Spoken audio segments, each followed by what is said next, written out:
to Dr. Prasad, Varaprasad Gosala. Over to you, sir, please. Okay, thank you, brother. Good evening to all of you. Evening.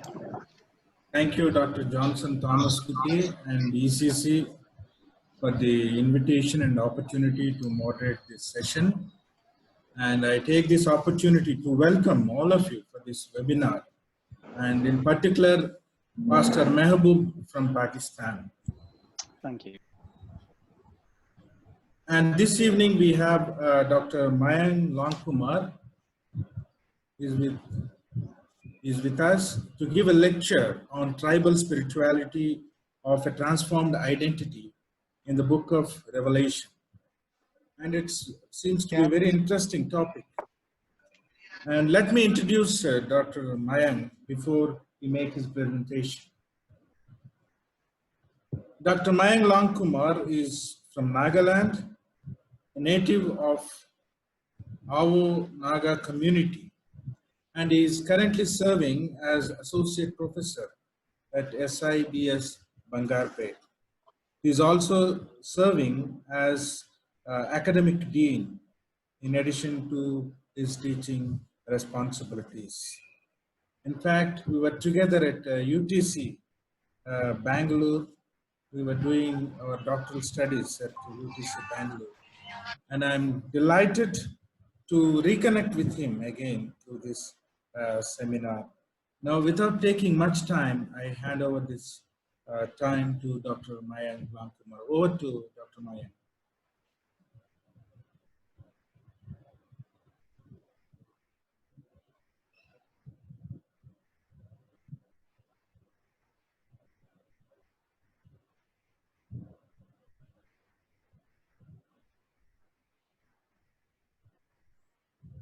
Dr. Mayank, can you hear us?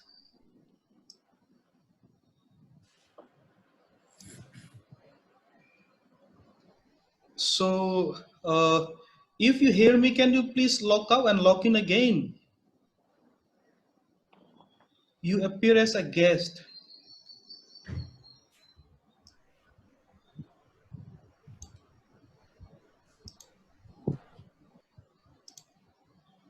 Yeah, Dr. Mayank.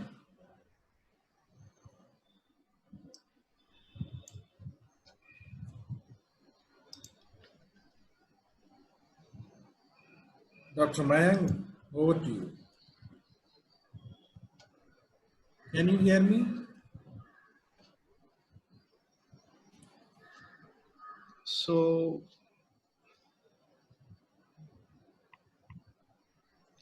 he might not be able to hear us either because he appeared as a guest. Maybe he can move out, leave the group, and then come in again. Dr. Mayank, can you hear us?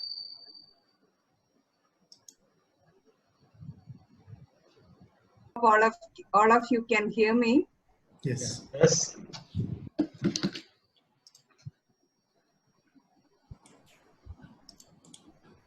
A very warm welcome. In this time, I invite all of you into this section, very especially Dr. Johnson Thomaswitty, hopefully present here Dr. Jayachitra, scholars, ECC members, theologians, colleagues, theological students, my student friends, all well-wishers. I invite all of you in this evening for the theological interaction for a better ecclesial reconstructing and restoring, envisaging God's vision for his creation in this generation. Evenings, as for me, are better time for conversation, even from ancient days. As one of my beloved students has written few days before, now in this lockdown, only the world of human beings have been locked down. Earth, in its imaginary axis, tilts its rotation and revolution in its own time and space. So also the planets, seasons, and birds.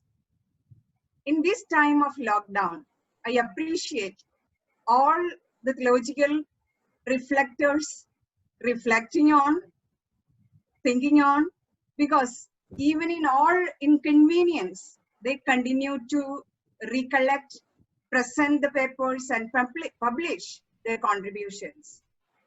Today we have Dr. Sajida Varghese presenting her thoughts to us, which may provoke our thoughts to identify with the social realities of our time.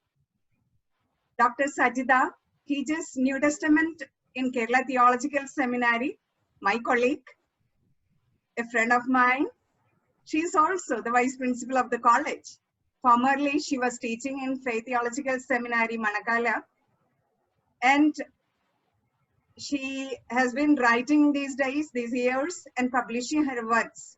And today, her topic is identification with the marginalized, the pattern of Jesus spirituality. And I welcome respected ma'am to present a paper and give us the food for thought for this evening. I hand over this time to Dr. Sajida. Okay. Can you hear me? Hope all of you can hear me. Thank you, Dr. Jayasri, for kind words of introduction. And I thank Dr. Johnson Kamasuti and Dr. Jay Chitra and all ECC people behind this theological articulation. And I convey my thanks to all these great people for including and incorporating me into this academic session. And my paper is on identification with the marginalized, the pattern of Jesus spirituality. I hope I can show the PowerPoint and I can read also. So if you inform me if any problem, it will be helping to improve my presentation. So let me start with my paper. I think you can see the PowerPoint presentation, I think. Then I start my paper reading. Present day Christianity is contaminated with so many menaces such as caste, class, color, ethnicity, and so on. In a pluralistic country like India, living water is to be given in the Indian cups. The Western paraphernalia must be strained out and the Indian Christianity must be contextualized. Is it clear and can you hear me, all of you? Okay. Then the real message of liberation transcending all barriers propagated and practiced by our Lord Jesus must be given to the Indian masses so that they can understand the real liberator. There are different approaches that the theologians put forward to reduce the distance among the various religions and to have a harmonious relation in the community. The rich traditions and ideals in various religions should be honored, and at the same time, transforming gospel also must be presented. The golden rule and the sum total of the law, according to Jesus, is the right relation with God and the neighbor, who are the wounded, the half-dead, the orphan, and the helpless. This two-dimensional spirituality, vertical and horizontal, Jesus practiced, where the former was almost hidden and the latter was resoundingly eloquent in the community. Jesus balanced the praxis, preaching and praxis, and his praxis model termed in this paper as identification, which deserves much attention in today's Indian context. How Jesus practiced this identification praxis model is the concern in this paper. Jesus identified with the least in his community and declares boldly, whatever you have done to one of these least is done to me. From the given experience of the least, it is evident that they are the marginalized groups in the society. Who were the marginalized groups in Jesus' community? How did Jesus identify with these people? What is the paradigm we get for our interaction in this pluralistic country? This paper attempts to answer these questions. Then next we go to semantics of identification. Identification means confirmation, determine the identity of, or regard or recognize or prove to be the same. It also means make one with or associate or consider as similar to somebody else. In other sense, it conceives as of united or associated, considered to be equal or same. It can also mean psychological sense of becoming or feeling oneself one with another. Thus, there are two important streams of meanings. First one, is the process of recognizing something or someone by remembering, and second one, the attribution to yourself, consciously or unconsciously, of the characteristics of another person or group of persons. This paper adopts the second meaning of the term identification, that is associating or uniting with the other person, having an empathetic compassion towards that other person. Jesus revealed this empathetic compassion and love to the people he met or people who approached him, especially the wounded or exploited or mocked or insulted ones. Next one is identification pattern of Jesus. The very purpose of the incarnation of Jesus is evident in the Gospels. The mystery of this confirmation is given in Philippians 2:6 following. Jesus identified with the humans, that is, he identified with the life and sufferings of human beings. Jesus declares that he came to serve, to seek, and to save. Mark 10:45, Luke 19:10, Luke 9:56. And this is the mystery of incarnation. The pattern of his ministry to accomplish these purposes was identification, which means empathetic compassion, which leads to action. This psychological association or claiming of lives attracted to people to him. The rich and influential do not need this sympathy or empathy, but the majority, poor and the underprivileged, were in urgent need of this association and moral support. This motive is revealed in many of his words and action. The terms Jesus used to address the downtrodden people are very significant because those words reveal his empathetic compassion.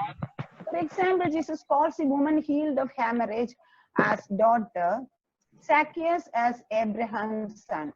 In Indian context, there are so many incarnations and gurus. Indian soil is a melting pot where guru movement and human gods are flourishing because the majority in this subcontinent are marginalized and exploited who need psychological support to come out of the oppressive situations. Next, we move to the marginalized group with whom Jesus identified. The pattern of identification is evident in the ministry and parabolic teachings of Jesus. Jesus associated with the lower ranks of the society and thus earned the accusation that he is the friend of tax collectors and sinners. A huge crowd followed Jesus were poverty-stricken and underprivileged. Jesus did not do any miracle to prove his divinity, but to emancipate the fainted and scattered people who were as sheep having no shepherd. The miracle stories recorded in the Gospels will prove this fact very clearly. In his healing ministry, Jesus did not show any partiality or discrimination, but identified with the untouchables, the unclean, and the other weaker sections of the society. Identification with the untouchables. The ministry of Jesus transcended class, caste, color, gender, and ethnic barriers. Pride one, but the attitude of Jesus is a vindication to this woman. R.L. Nooney observes that The Samaritan.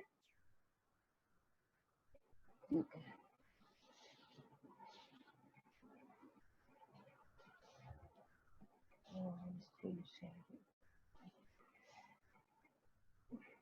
Arul observes that the Samaritan woman is a thrice alienated woman on the basis of her race, gender, and immorality.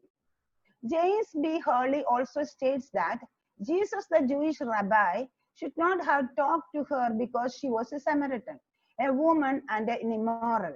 But the text doesn't clearly say whether she was sinful or adulterous. Her husbands might have seen something indecent in her, such as she may not be a good cook, or she may not be pretty, or she may have replied to some man's queries in public. Another possibility is, according to Levirate marriage, she may have been passed on to brothers. Still another reason for her rejection may be her barrenness. She might be seen as an ill omen rather than a sinner. And Jesus did not charge any warning to her against sin. Ethnically, Jewish people cannot accept Jesus' relation with her, but Jesus accepted her, and through the woman, Jesus attained the entry into Samaritan city. When James and John asked the permission to fire Samaritans, Jesus rebuked them and declared the purpose of his coming, that is to save their lives, not to destroy. Jesus healed the Gentiles also, and hence crossed the centuries-old barriers put by the Jewish people. Next, people group with whom Jesus identified was impure and unclean. Among the healing stories, the lady with the 12 years of hemorrhage is the most touching one. While Jesus was going an urgent mission, an anonymous helpless woman with a desperate illness, hemorrhage, dared to claim her own wholeness. A ritually unclean woman had to face restriction in the home, society, and religious spheres.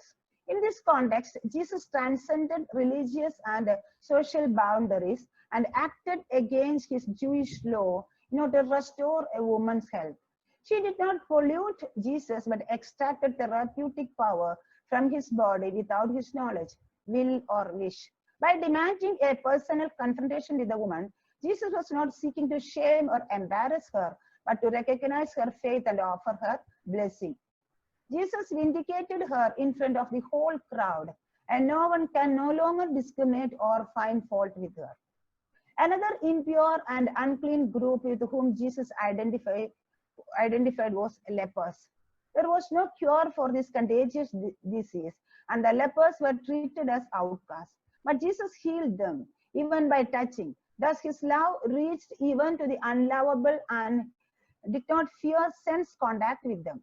He lived in a society where leprosy was considered as punishment for sin, but Jesus did not warn them of their sin because love and compassion was his first priority. Another marginalized group in the community of Jesus was beggars. In the New Testament, it appears physical handicaps or infirmities caused people to become beggars.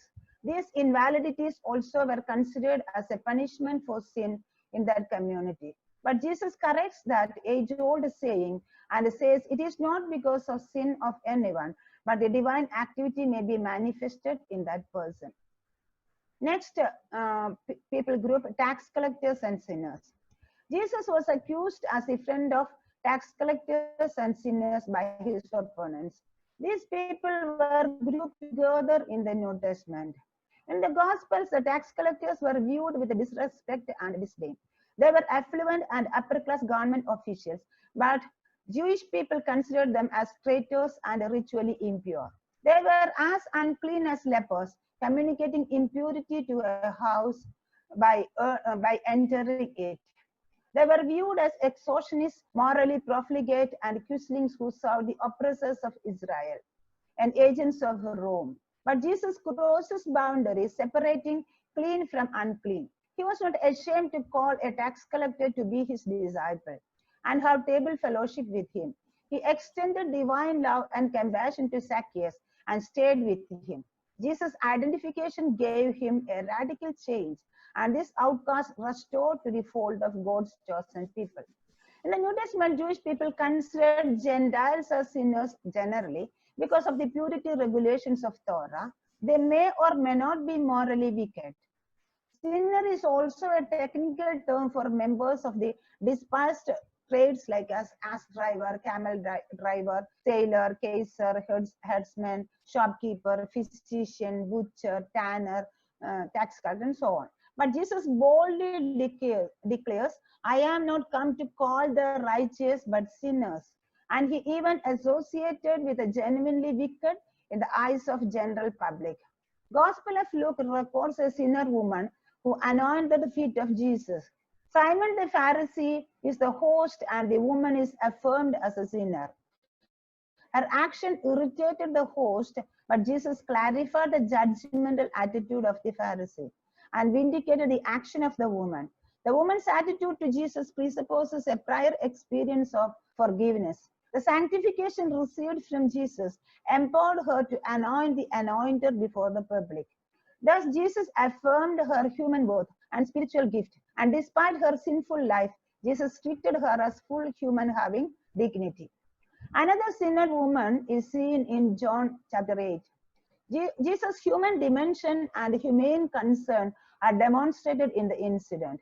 Jesus replied to her accusers, let him who is without sin among you first to throw a stone at her, is an ingenious reply of a man who could interpret the principles of law with compassion for the individual offender.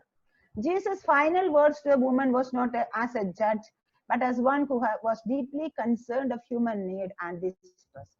He had little regard for the social and religious boundaries of his day, and he viewed holiness as inclusive mercy. The summit of this identification is manifested on the cross, where Jesus claims or receives the criminal on the cross. This is the peak point of his fellowship with the sinners and restoration of unclean folk along with the other human beings. Both the humility of Jesus and the praxis of his preaching to love your enemies are revealed through this generosity. Next people group, the identification with the poor, the people of the land. During the time of Nebuchadnezzar's conquest, he left the poor of the land to be vine dressers and husbandmen.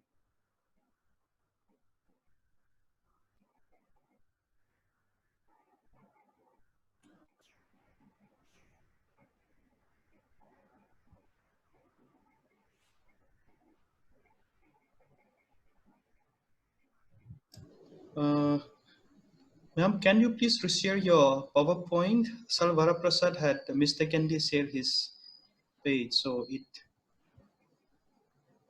So can you see? Yeah, you It's please okay. share it again.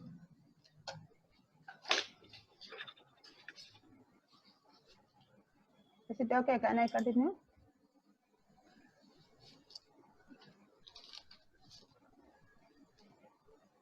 Yeah, you may please share Can your I continue? presentations again.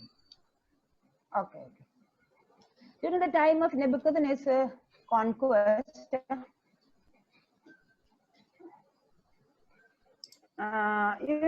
he left the poor of the land to be vine dressers and husbandmen. Later, Jews who were not deemed worthy to advance the fortunes of Babylon were left behind, and these people came to be known as the people of the land, Am-Ha'aretz.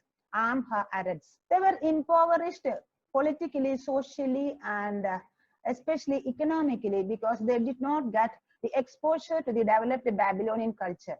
Then they were lagged behind spiritually also because they started all this Torah interpretation and the synagogue in the Babylonian exile. So they were lagged behind spiritually also.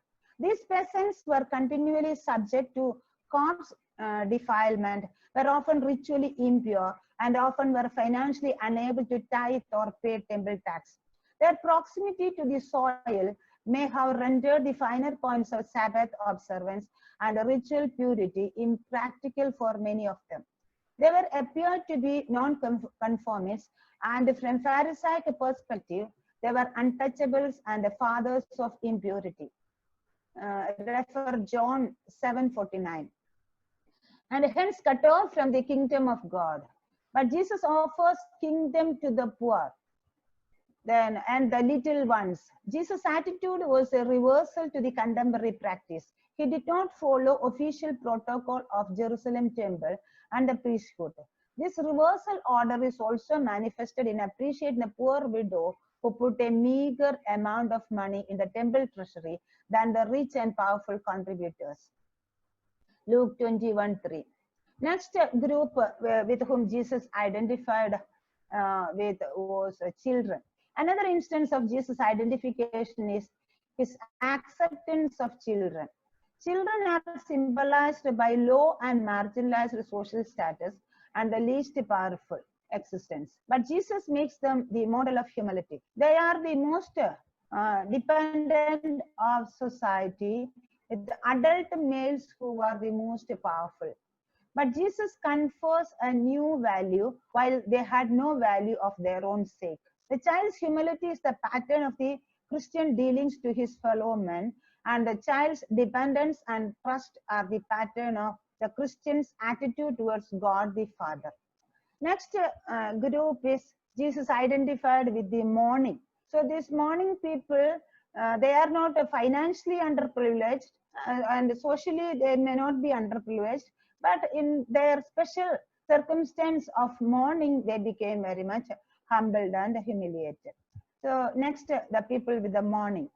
Jairus was a prominent member of the Jewish community, but instead of his position, he begged Jesus for the healing of his dying daughter. Even after informed of her death, Jesus encouraged him and accompanied him to his house. Disregarding the mocking of the people gathered over there, Jesus identified with the sorrowing family and raised the child.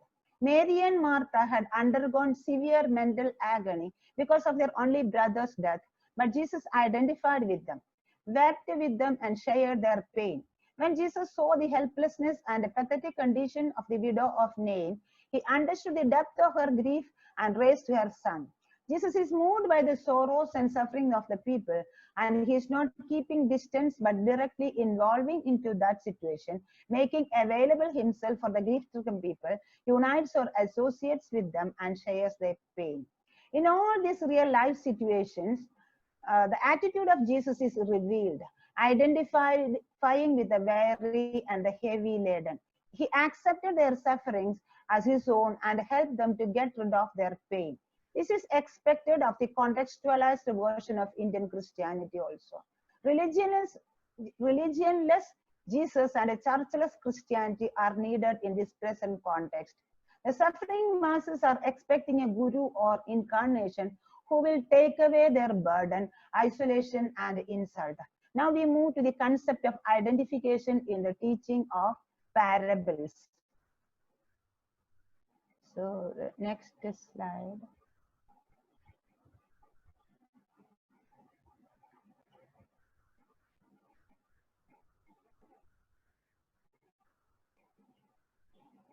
Is it okay?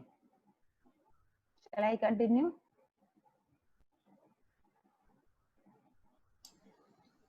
You may continue for some more time, ma'am. Yes, continue.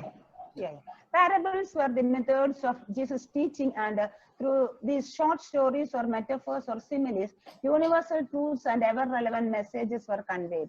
In the parables of Jesus, the theme identification with the marginalized is profoundly evident.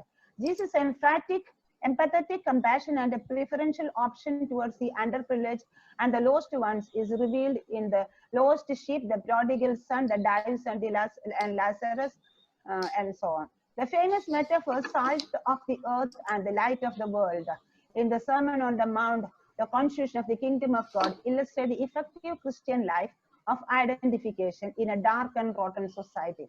Salt as a preservative, flavoring agent, and a fertilizer identify with the material, and a light encroaches into the darkness and eradicates it.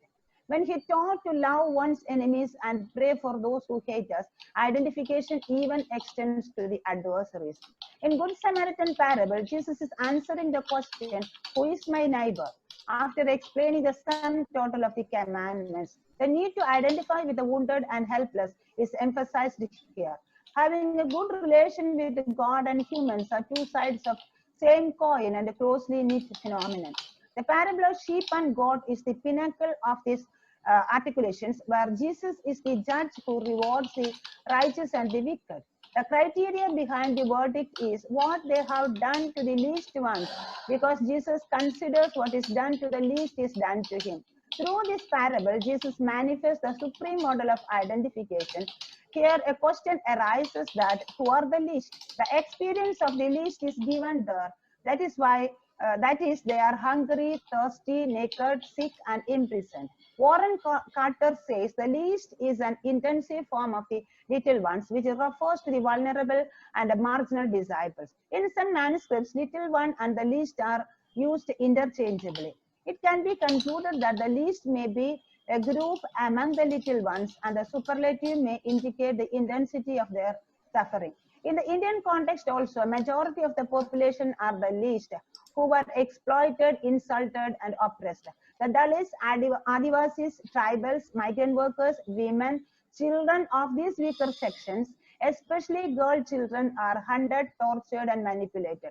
The ministry of Jesus gives us a paradigm which teaches us how to behave in a society as followers of the once for all incarnation. To keep a perfect relation with God means identifying with the poor and the downtrodden ones. The refused and the rejected are the major portion of the society in the third world countries. People are exploited ethnically, religiously, linguistically, financially, physically, and various other ways. They need a psychological support, helping hand, and comforting words. The healing touch and gracious words of Jesus encouraged, empowered, and uplifted people. In the pluralistic Indian society, through association and identification, the otherness must be replaced. Next, we go to the evaluation.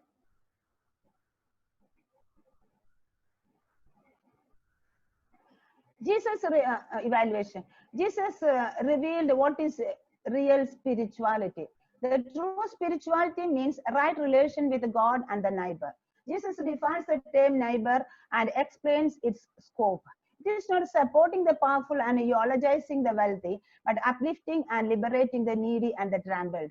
Jesus had true relation with God, the Father, and that relation manifested in the humane concerns. He extended to the defenseless ones.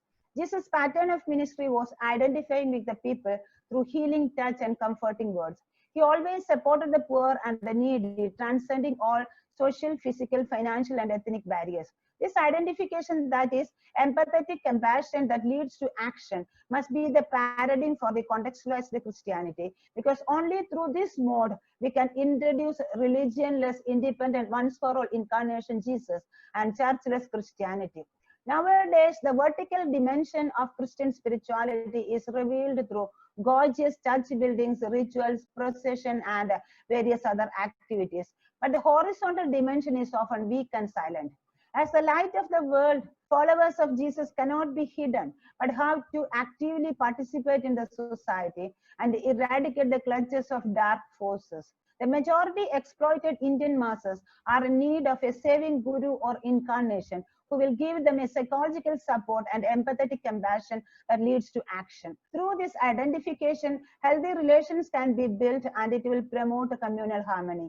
When denomination divide, identification will transcend all enmities and it will unite. It will give confidence to the weaker sections and downtrodden people and promote love and concern. The practice of this identification model can be a panacea for the world to make it a better place, a place of peace and prosperity. Thank you all.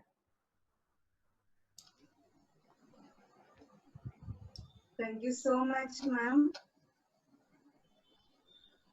It was a good presentation, and we are very happy to hear the spirituality of Jesus redefined based on the biblical narrations. As we often think of the identification of Jesus with the marginalized, I believe Jesus himself was part of this group. So therefore, not so much of initiation that he had to take to be part of this group. As the paper is presented, I think we can have few minutes of discussions. and the time is given to all. If there is some to respond, make comments or raise questions. It's your time.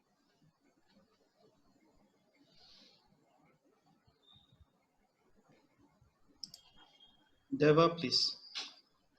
Thank you, Sajida Mama, for your paper. It was nice listening to you after many years. Thank you very much. I think I have one comment and one question.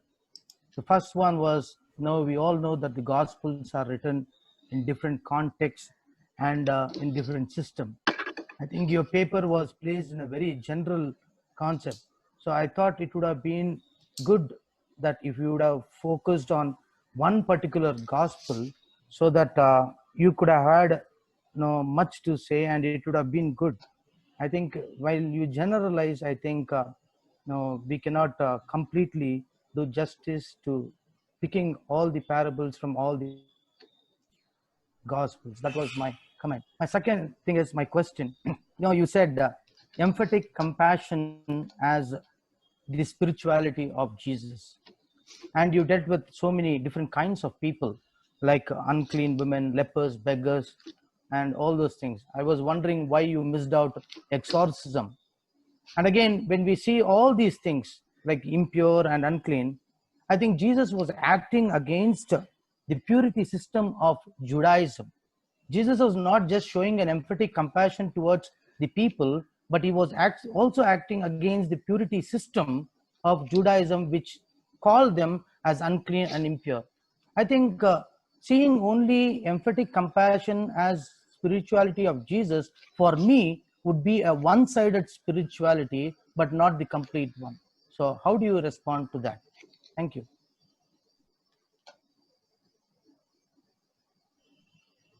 Maybe you can respond. Then let's see, is there anyone raising question? So shall I respond to this question?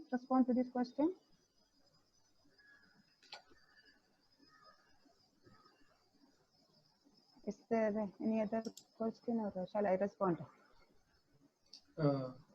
Yeah, Father, sir from Pakistan, you please. I think he has a question. Yeah, this is related to the previous question, because it's a kind of common question. You talked about compassion a lot. I was wondering if you would just clarify this, because I think misplaced compassion can perpetuate the wrong being done in the society or anywhere else. Would you clarify that? You didn't deal with that, to my mind, or maybe I'm wrong. Correct me if I'm wrong. You didn't touch on this. Misplaced compassion can perpetuate the wrong in the society, and Jesus was obviously not perpetuating the wrong in the society. I think it's related to the previous question.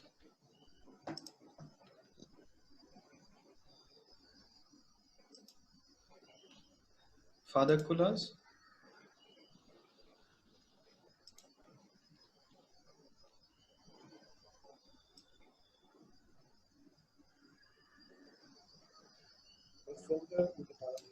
Restricted herself from the people of the gospel. Could have brought out the context. Is anyone speaking?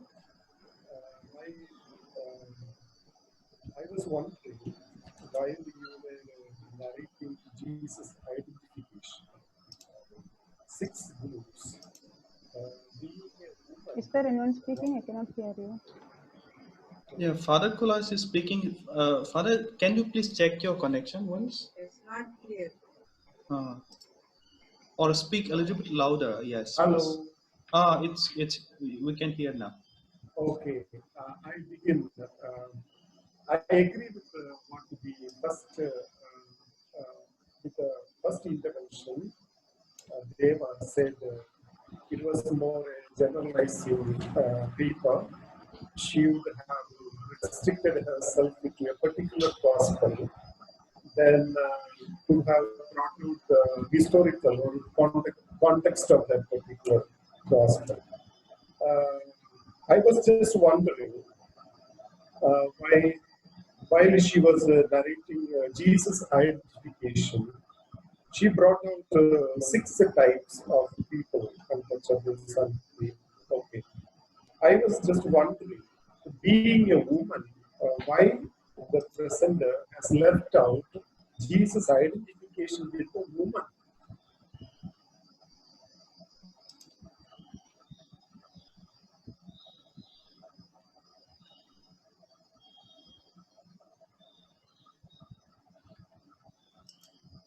Is there any other question or shall I answer? I think you may answer because we have just few minutes only left. Okay, the first question and the repeated question was, I'm touching the general community. So I think in the first century, there were so many underprivileged, weaker sections, and in that general brand, now also in the present community also, there are so many groups.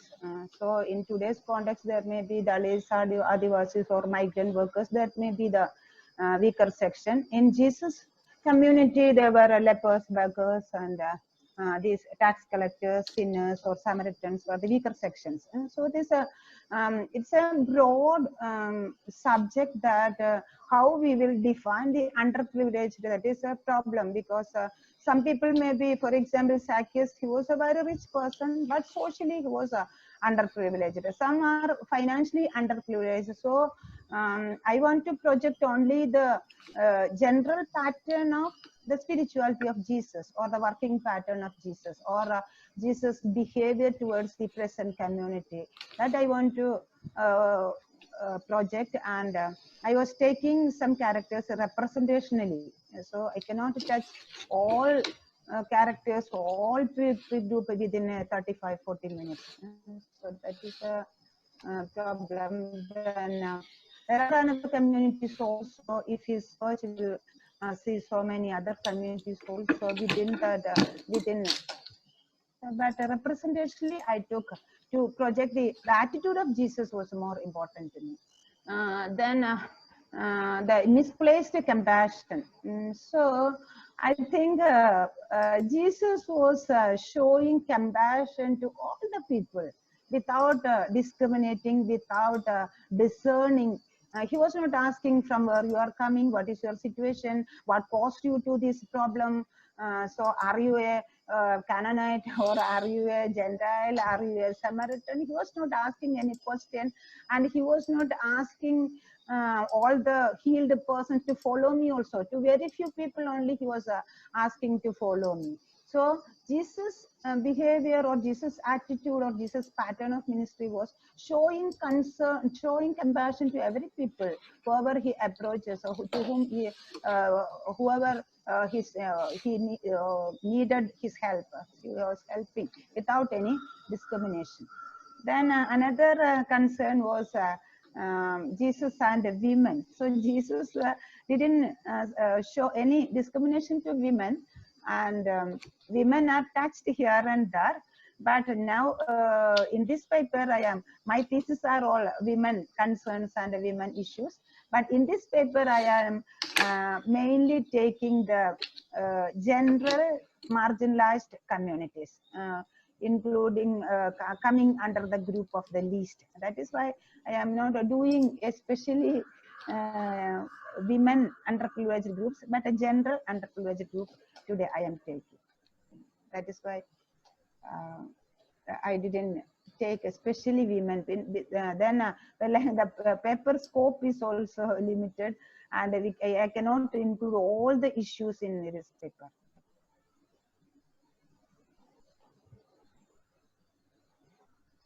Thank you, ma'am. We have the last 1 minute. I would like to appreciate you for the presentation that you've given us this evening. We understand all our limitations, but it is so excellent that we have such forums to present ourselves, to present the papers, to reflect on, and to recollect and think over. We thank you this day for being with us and presenting the paper for us. I also appreciate everyone who worked behind it as we search for spirituality and identifying ourselves with the same identity that Jesus presented. At times, maybe a search for self-understanding, self-identity, whereby we recognize our own spirituality to identify with the people, those who are around us. God bless all, that we may continue to identify ourselves with the society which we live. Thank you. Yeah, we thank Dr. Saita for the insightful presentations redefining Jesus ministry, and Dr. Jayashree for moderating the session. Now we shall move on to the next session. I shall now invite Dr. Varaprasad Gosala to moderate the sessions. Over to you, sir, please.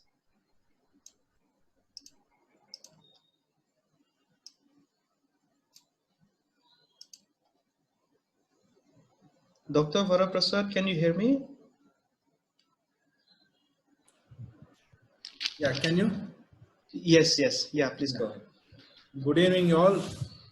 And sorry for sharing the screen in between. I did not know. And this evening we have Dr. Mayank Lankumar, and he will be presenting a paper on tribal spirituality and the new world, the vocation of a transformed identity in the book of Revelation. And Dr. Mayank Lankumar is from Nagaland, a native of our Naga community. He is currently teaching at Bangarpet SIBS College, and he is also academic dean at SIBS. And without taking much time, I will hand over this time to Dr. Mayank. Over to Dr. Mayank. Thank you. Thank you for the introduction. And I would like to thank also the organizers, especially for giving me this privilege to present a small paper where we can learn together here. Yeah, let me shoot directly now. As being introduced, tribal spirituality and the new world, the vocation of a transformed identity in the book of Revelation. Inception. The identity is crucial, especially in a context where there are unrest society, political hostility, cultural manipulation, economic instability, psychological and emotional distortion, religious intolerance, faith insecurity, and spiritual dilemma. The milieu in which John the Elder has addressed were captivated into such delineations. On the other hand, the tribal context of Northeast India can be also thrown into the similar address. However, one can raise as to what shapes the vocation of identity transformation. Well, the presentation is an attempt to examine the apocalyptic text to look at tribal spirituality as the springboard towards identity transformation of then and now realities. Further, how spirituality can push forth the challenges of the new world would remain critical. Therefore, the factors of spirituality that determines the total existence of tribal people in particular and humankind in general is the interest of this inquest. Uncovering Christian identity and the Sitchin Leben in the book of Revelation. When the Roman Empire was reigning over Asia during the late 1st century CE, John saw Christian throwing boundaries between the church and the synagogue. The churches denounced other Jewish along with pagans, making a distinction that Christians are not to hold on to the imperial cults and other teachings. John other adversaries like Jezebel and Nicolaitans, but claimed the divinity of Jesus Christ. It was a time of self-identification of the Christians to establish themselves and at the same time resist the imperial and local opponents. In the 1st century, the issue existed in both the synagogue and ecclesia, claiming to be rightful heirs of Israel's traditions and the polemic that resulted from the tension between competing Jewish groups. The church during this century were small and vulnerable to any external or internal threat, which led to the rise of Christian movement, or in other words, transformed identity from the perspective of the margins, whereby it required constant vigilance from forces that cause turmoil. It is appropriate to mention here that Christianity during the ancient world seemed invisible in the world, especially in the view of non-Christians. This could indicate that Christians in Asia Minor were a minority in terms of population recognition and a religious group compared to paganism and Judaism. Historically, after the fall of Jerusalem in the hands of the Romans, Asia Minor was seen as a destination for many Jews and Christians. There were, of course, settlers before this. However, within the two groups, Christians were not highly regarded compared to Judaism. This projects that Christian identity at this juncture was critical since they were struggling to survive as a sectarian community. Moreover, Christianity neither claimed superiority nor denounced its church, but worked as an apocalyptic community since it was in a situation surrounded by politically powerful, economically controlling, culturally manipulative, religious pressuring other communities and others. For instance, the massive expansion of the Roman Empire justifies that they were favored by the gods to rule over the lands. In this understanding, anything that stood against the empire was taken for trial or executed. The understanding of those acts were against the empire and were based on justice and divine providence. The identity of Roman Empire was based on their claim to be the chosen agents to rule the earth. From their god, imperial cult was on the rise at the same time. Historically, during the time of Nero's reign, it is evident that much of the Roman cruelty against the Christians on the rise, in keeping with the notion that Christians followed a superstitious belief and were not loyal to their responsibilities towards the empire. It also had a lot to do with the Roman power invested in the hands of the rulers and the class privilege. In this scenario of the depicting and maintaining the dominance of emperor identity and ideology, the author produced the Book of Revelation, where an alternative Christian identity is envisioned. Moreover, it is not only about the external factor, but there were issues within and around the churches which fueled Christian identity concerns. As noted earlier, three major heretical teachings include the Nicolaitans, Palamas, and Jezebels, which were more or less as strident as that of the external aspects. It is often considered as the other Christian teachers. At the same time, John was opposed about communities apart from Christians, and related it with one of his colleagues who was martyred. In this sense, the division among the Christians would not be prevented through resistance against the Dominion Empire alone, but resisting the false teachers, who was another challenge for John and his audience. In the eyes of John, those who follow false teachers and eat the meat offered to idols all belongs to the same category of those worshipping idols. It is visible in the text that John had cautioned the Christians in the churches that they should resist the influence of such heretics by taking the example of the church in Ephesus, where they had prohibited the Nicolaitans' teaching and rejected their practices. Following these settings, it is important to note on spirituality on the context of the church in Asia Minor, whereby spirituality is not only about spirituality is not only about spiritual nature alone, but also practical ethical aspects as well. Spirituality is produced through the sacredness of heart and action. In this context, we can consider that the vocation of being a Christian is to be spiritual. Its expression can be personal, community-based, or socially driven, yet spirituality is the vocation being a Christian. Christians are to be spiritual. However, what sort of spirituality does John mean in the context of Asia Minor? For instance, the presence of false teachers existed in the church in Ephesus, which seems hardly surprising because it was concerned for the church. At the same time, the teachings of the Nicolaitans, which were similar to that of Balaam concerning immorality and consuming those food offered to idols, required to be guarded against. The church in Smyrna and Philadelphia were outwardly projected peaceful, Yet they encounter slander from the Jews and Judaizing Gentiles. In this way, minority Christians became more victimized. Pergamum was the provincial capital of the Roman Empire in Asia. It stood as a religious center, whereby there has been a threat for John's audience amid of the imperial cult. Deturia witnessed the presence of Jezebel, who is being an imperial agent and has met the minority Christians at risk in terms of losing their spirituality. Sardis church had lost its spirituality in accommodation to society and where moral errors are met. It is apparent that the new believers of the new faith fell away and had become untrustworthy. Likewise, John reveals the lukewarm nature of the church in Laodicea. These are some of the spiritual factors that are distorting the churches in Asia Minor. Christian identity has become a symbol of shortcomings then.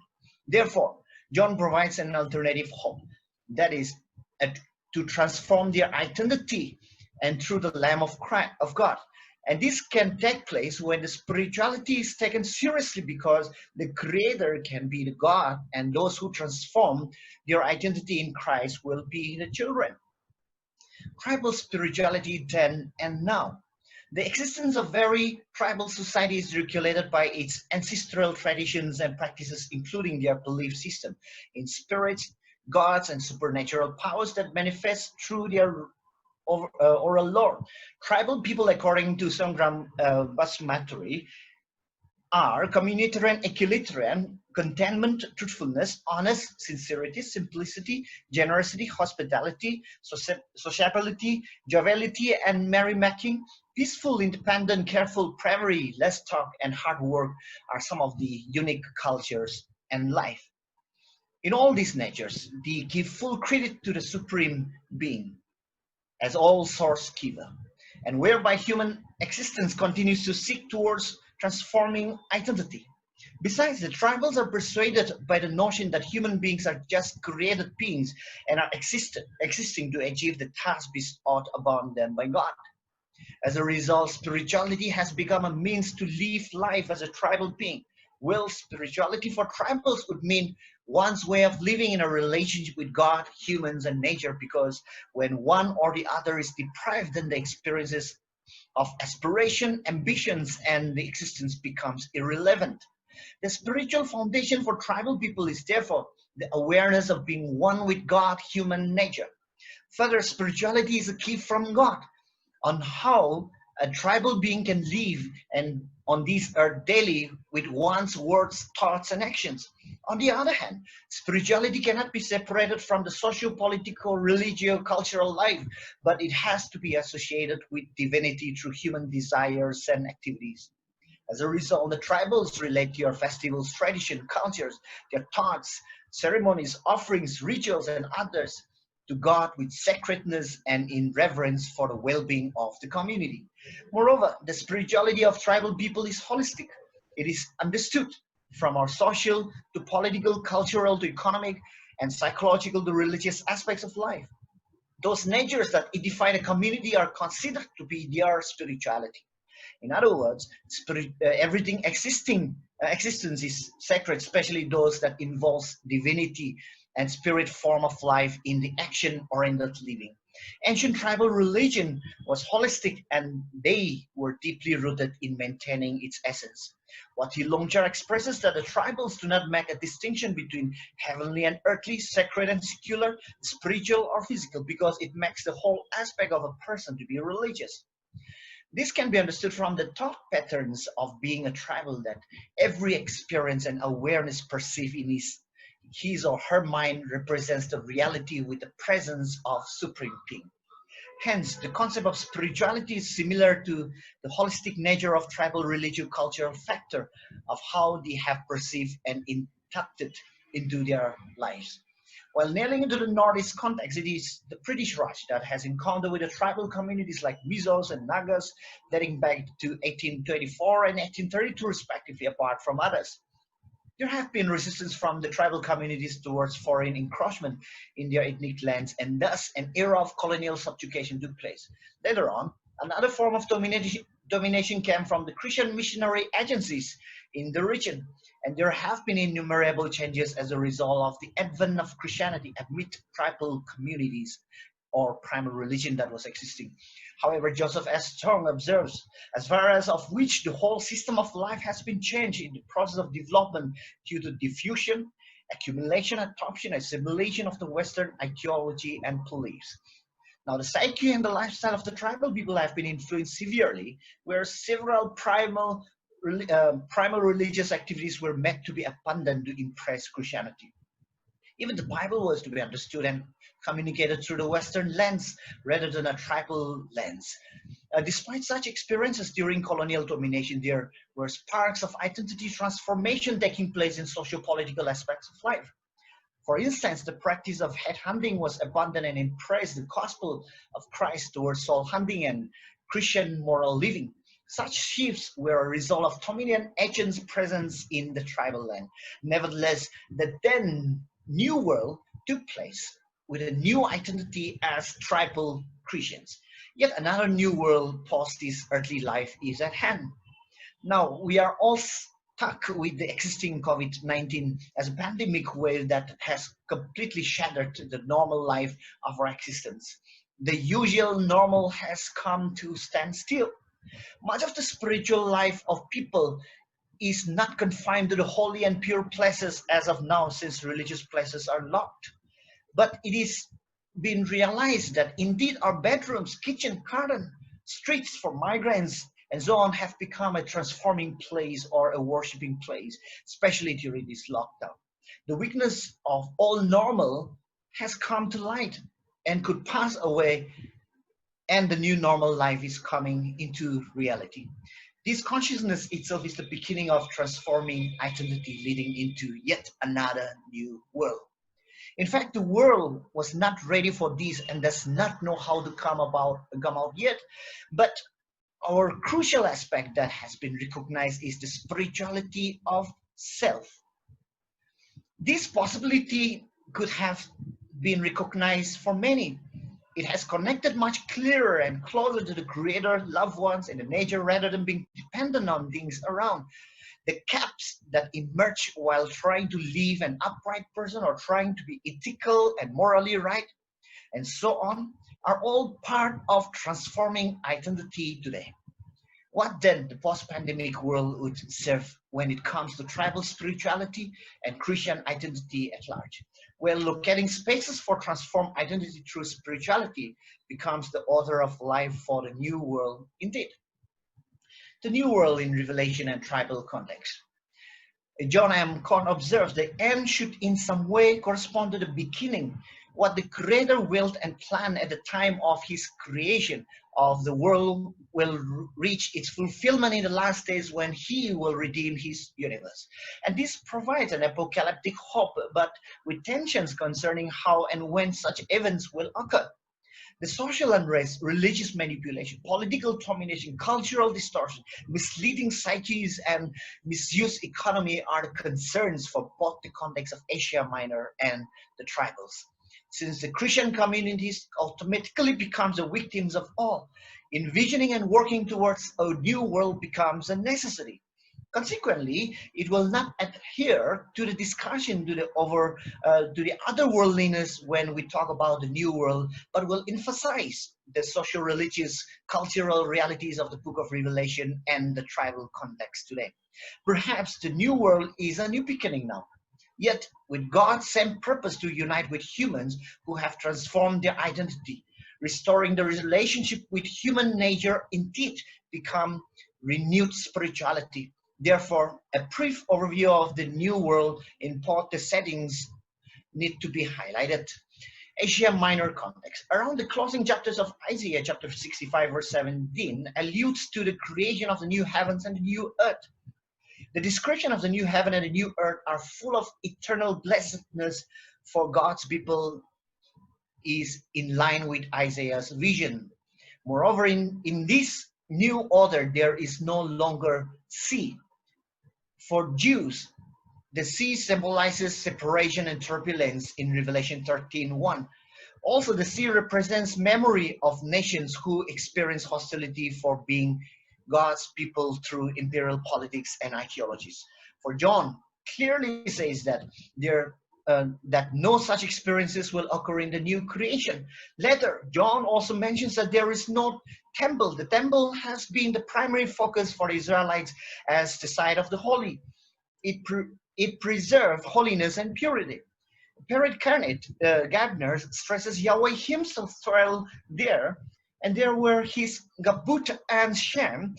Hence, Jerusalem would be called the holy city and Israel the holy people. It was the duty of the priest to maintain purity to meet the standards of the temple. However, the text of Revelation says that the presence of God will no longer be limited to any reserved places or locations. Priests will no longer be needed, nor will the Israelites be required to visit the holy city once a year. Even the gates are not shut, for access to God was open. Yet this does not mean that a people and nation could enter the new city at any time.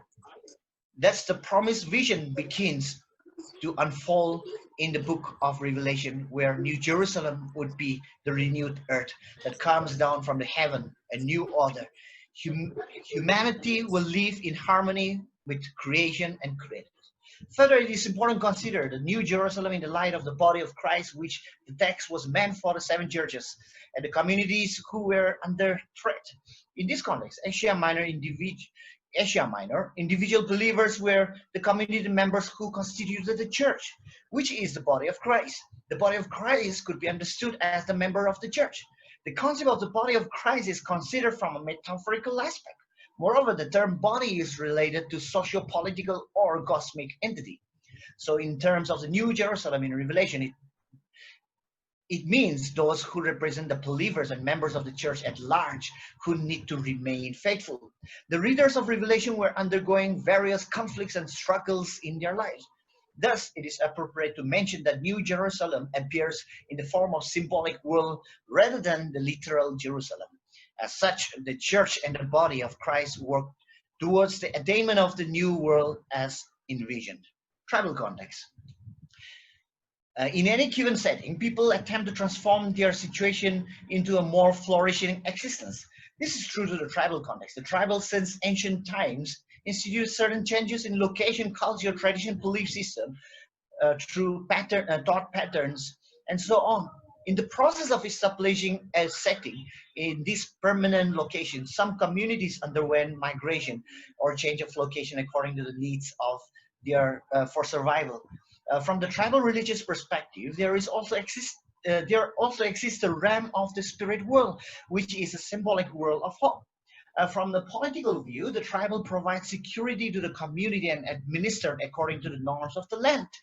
From an economic point, the tribals will contribute to the well-being of its community members. The cultural tradition progress to strengthen and provide their identity. For a social life, each member of the community would take responsibility to provide an equilibrium space. And from the thought patterns, the tribal people emphasizes for the well-being of the community. Well, the whole concept of looking forward to a better new world is thus a challenge right from the beginning. Everything formulated within a tribal community was designed to promote communal flourishing within outside influences or destruction. However, in the context of the substantial influences from the dominant agents, the tribals found themselves in a world of unrest. The tribal worldview upholds a vision of life with fully human existence in harmony with the supreme being and nature without domination of any kind, which means an experience of a just world within this world. Spirituality as a transformed identity in the new world. Identity is a crucial word that can either destroy or build an individual or a human race. Of course, identity does not say stay stagnant as a permanent entity, but continue to evolve throughout. Likewise, amid local and colonial domination at hand, John sees the moment to be crucial for Christians in terms of maintaining their spiritual identity. And identity that continues to evolve and to be guarded as Christians. Well, spirituality should not be taken only aspects related to soul and spirit things. Nonetheless, it is the existence of a total being. This means a person cannot separate one's spirituality and claim to be spiritual without the physical being in tune with the spirit and soul.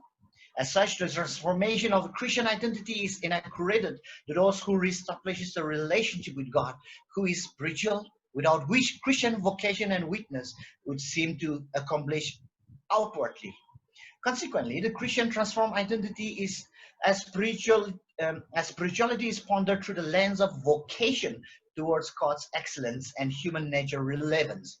Besides, spirituality is understood to be property of God alone, which is of divine attributes. As such, the vocation towards spirituality is through the grace of God, of which we do not own.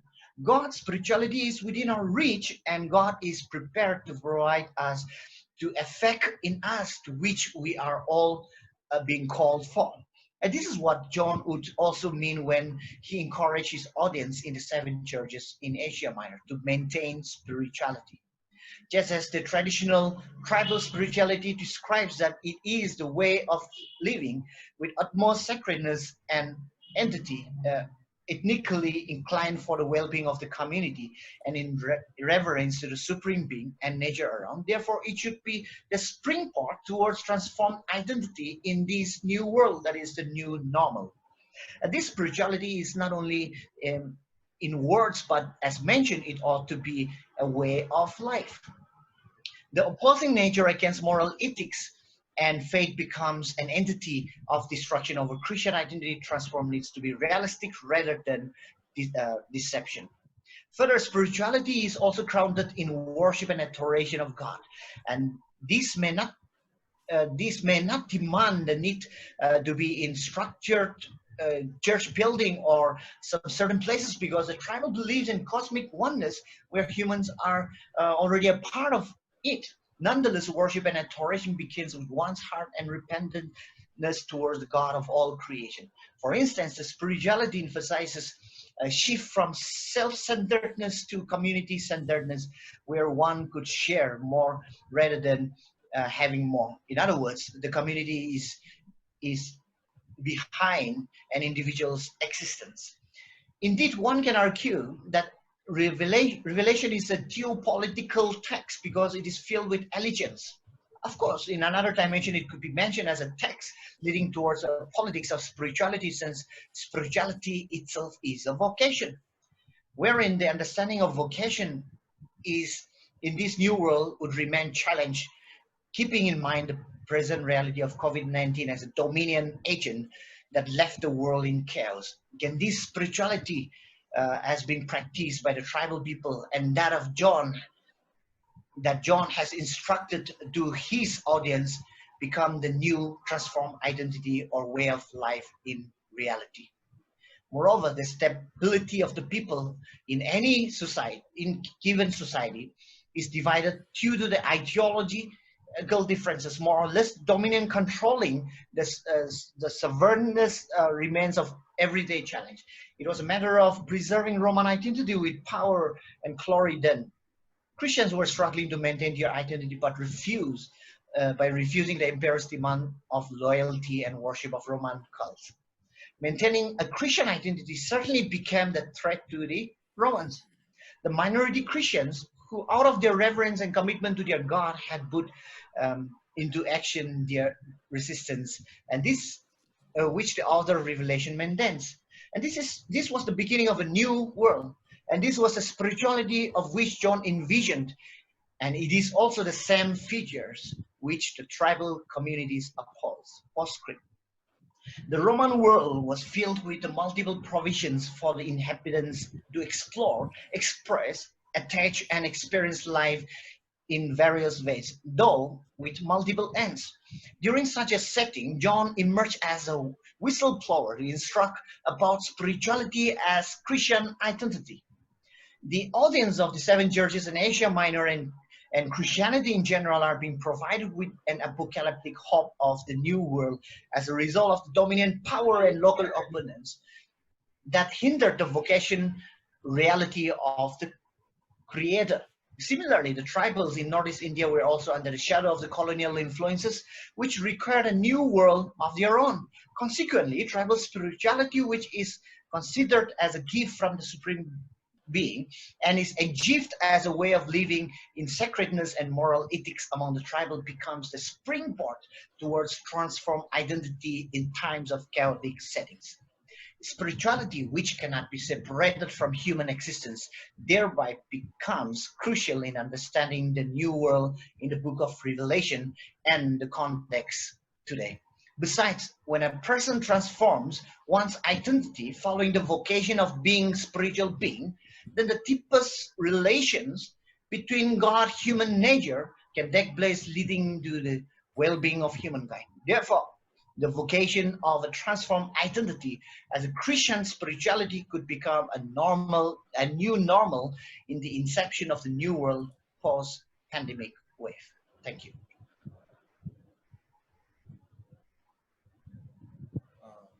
Thank you, Dr. Mayank, for your thought-provoking, indeed insightful presentation on the tribal spirituality. We have taken spirituality from a tribal perspective and its challenges in today's context. I'm very much impressed by the way in which you have brought out the two different contexts and connecting the context and also the spirituality of resistance. So thank you so much for the paper, and we have 10 minutes. Now you can raise your questions, clarifications, or contributions. Now the floor is open.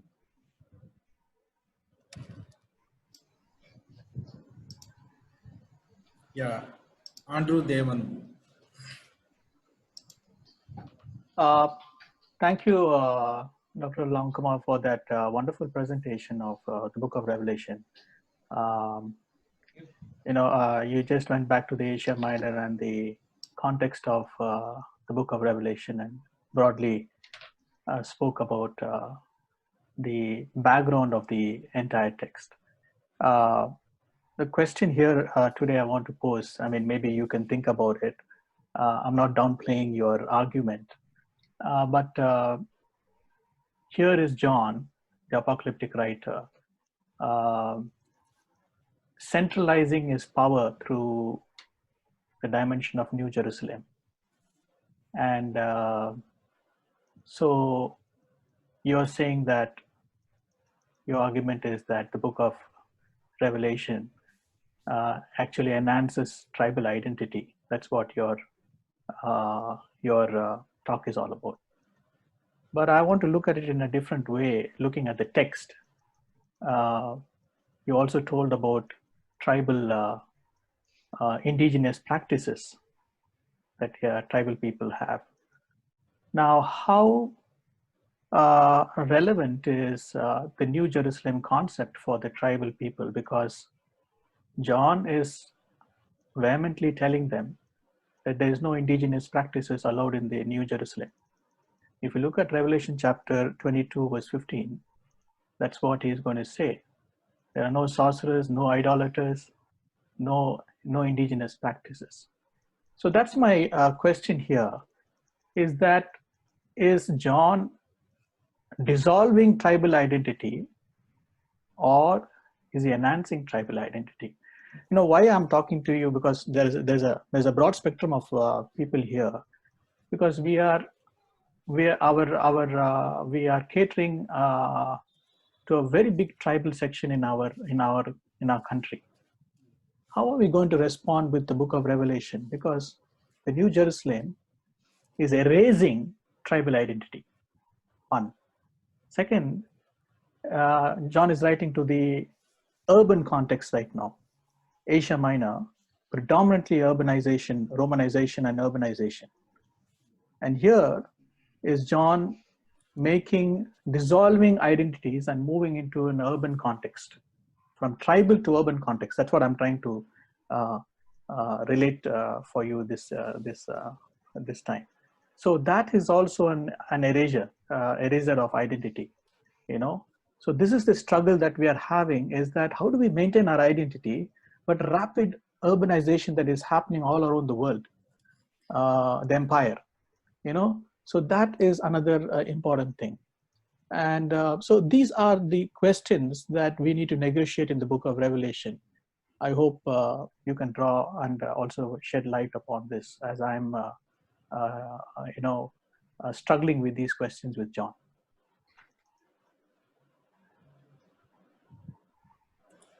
Should I respond or wait for another question? Yeah, we can have one or two.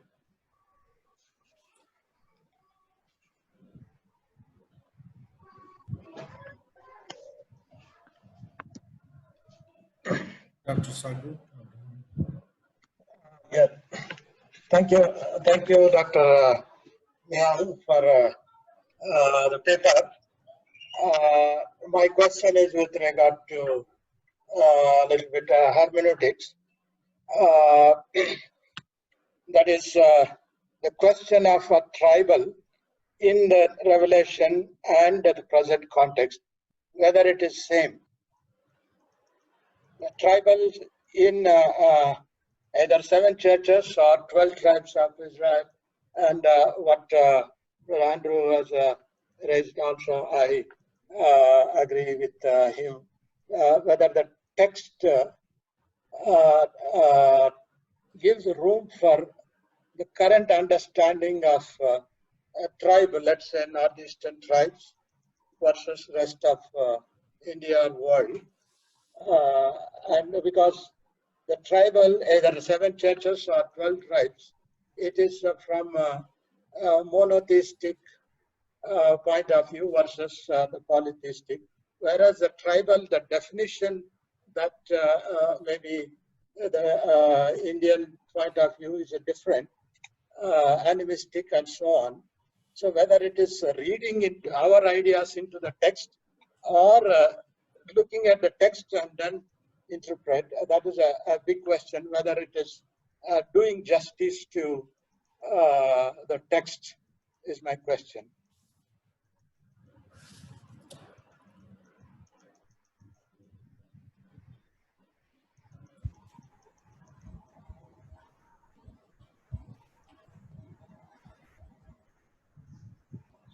Okay, we have one more, I think. Sukumar.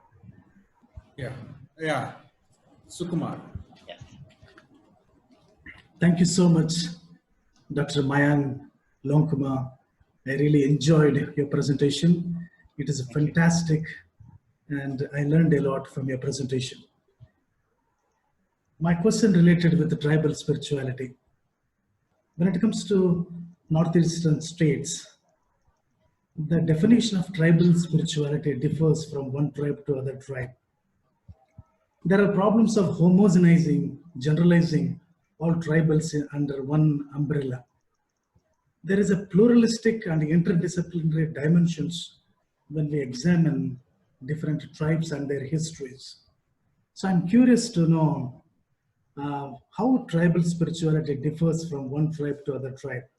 For example, when it comes to our tribe, you have rich historical traditions, music, dances. Within our community, you have Pongana, Longkumar, Jamer. When we go deep inside, how this tribal spirituality differs from one clan to another clan, one tribe to another tribe. Thank you so much, sir.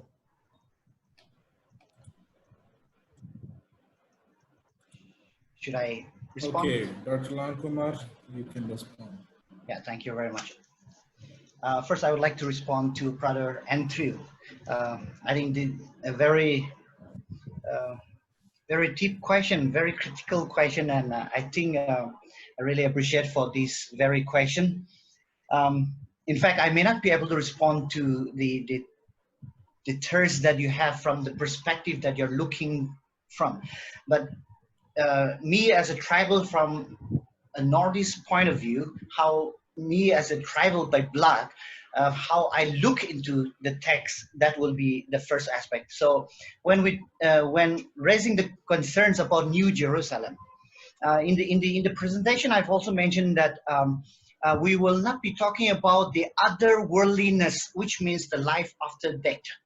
And this is what it means to be, which I have not touched in this presentation, because there were different dimensions of interpreting the scripture for the readers of Revelation.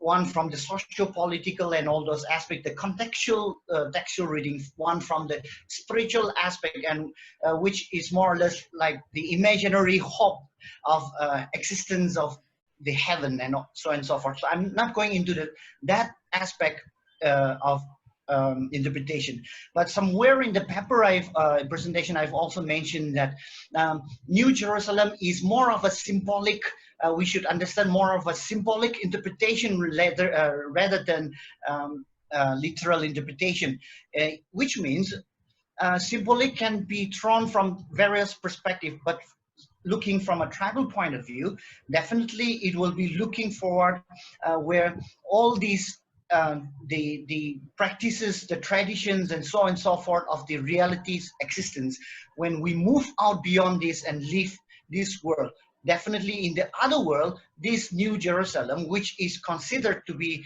a place of heavenly dwells and where God dwells, and where we can really see face to face this divinity. So that is the point. From that spiritual aspect we can deal with, which I've not mentioned in this paper. So maybe I will leave that for another time to discuss on that matter.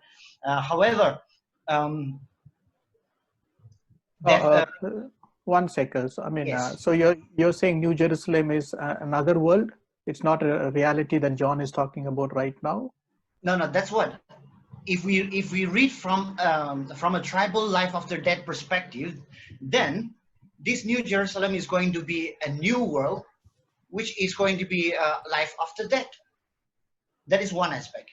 Secondly, if we have to, for me, from the reading of my this presentation, I can say that this New Jerusalem is the sender, which means there is a new world, and that new world can take place once we once we transform our identity, which John was talking about in the 7 churches, and similar to that of the lives, the tradition, practices of the tribal spirituality. So it causes a parallel on that, as parallel at the same time similarities. So from that point of view, we can say that New Jerusalem is definitely the new world which we are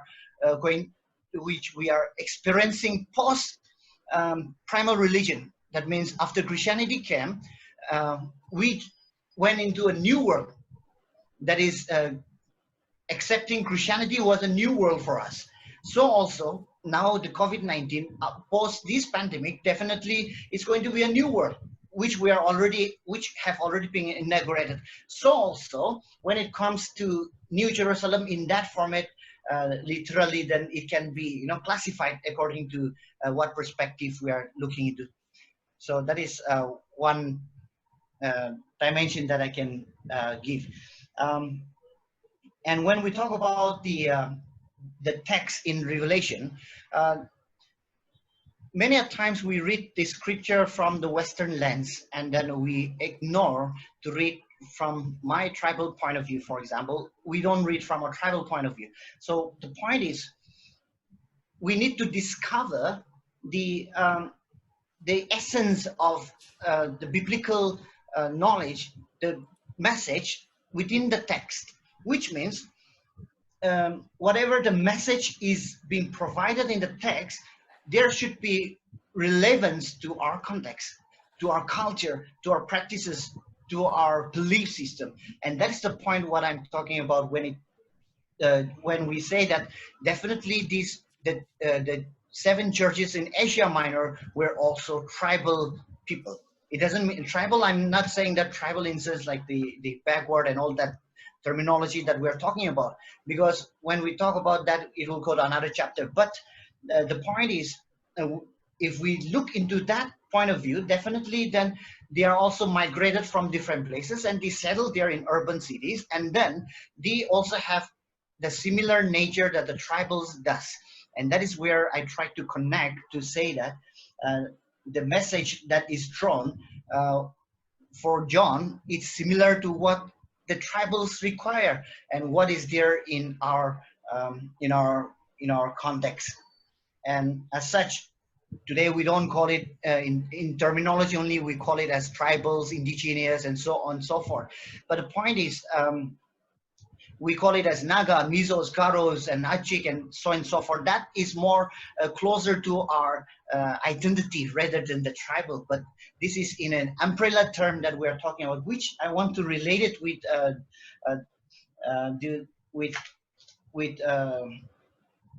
with our brother Sugumar when we talk about we're trying to distinctively make every culture. For example, as you mentioned about the Aus or Nagas or so and so forth, definitely there are lots of oral laws that have not been composed or written or kept in the written text form, but it's only in the oral text. So in that case, we'll see that if those things are recorded and is put into theologizing or interpreting as such, definitely that is we will never undermine even a smallest community within the tribal community, because that is the point what I'm trying to say. The similarities, the commonalities of all the tribal beings are, the umbrella is definitely there. But when we go specifically to a particular studies, then definitely there will be a different stream of study that we can look into and seek for. I would like to respond to Dr. Saku in terms of the hermeneutical aspect that was mentioned. I look into this, the interpretation of this text from a vocative vocation perspective, which in terms will be a new tool that can be developed later on, because this tribal Jesus, unless and until I, as a tribal, unless I find that, yes, Jesus is a tribal Jesus, unless we understand that tribalness of Jesus, it will be definitely like a foreign God still. So that is the point where the tribal look into the text in trying to discover the tribalness. But it doesn't mean that we are misleading the text.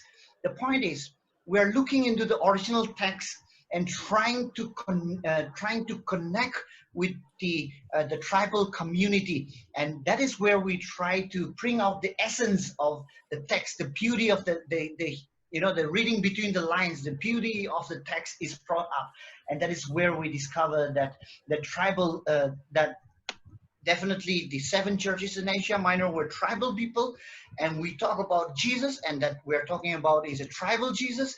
And we are talking about New Jerusalem, and that New Jerusalem is also definitely going to be with all those morongs and all those aspects. That is what we imagine, and that is the otherworldliness of the aspect. But in brief, tribal looks at the text in order to bring out the message for the tribal community from the tribal context itself. I'm not sure whether I've cleared that, but yeah, we can have chats more on the personal chats and have more discussion on that. Yeah, Dr. Langkumar, you have some more questions in the chat box. You can, you can respond it later through inbox or personally. And friends, you would agree with me that we had a wonderful time this evening presented a paper by Dr. Langkumar on tribal spirituality. And once again, I appreciate and thank Dr. Langkumar for a very profound paper on tribal spirituality. And I also thank all of you for your active participation. And now over to Minlun.